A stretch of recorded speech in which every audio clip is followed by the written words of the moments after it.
Region Library Association.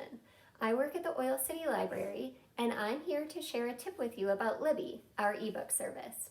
You can find many audiobooks and ebooks through Libby, and all you need to access it is your library card.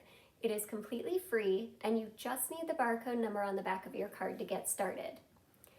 Today I'm going to share how to place a hold on Libby in case one of those books that you want to read is not available right away. You can follow along right up here. After you open your Libby app, the first thing that you need to do is go down to the bottom left corner of your screen where it says Library. Tap on that and it will open up a search screen for you.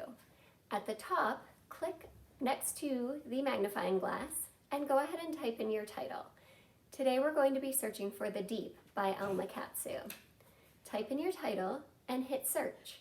It will bring up a list of your results. In this case, we do have several that match that title, The Deep. Scroll down until you find the one you want and click on the button next to it that says Place Hold. That brings you to the next screen where it shows you your library card and the book cover. Just click on that red button that says Place Hold, and there you go. Now, if you've placed several holds and you'd like to see what your place in line is, if you click on the button that says Shelf, and then click on Holds after that, it will take you to a list of your holds. In order to find out what your place in line is and approximately how long you have to wait for each book, just click on the little calendar icon to the right of the book title on that screen.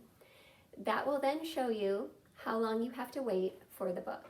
You can see that I have about 4 weeks to wait for the title Bone Gap. I hope this has been helpful. Check out our other ORLA tutorial videos for more information. Have a good day.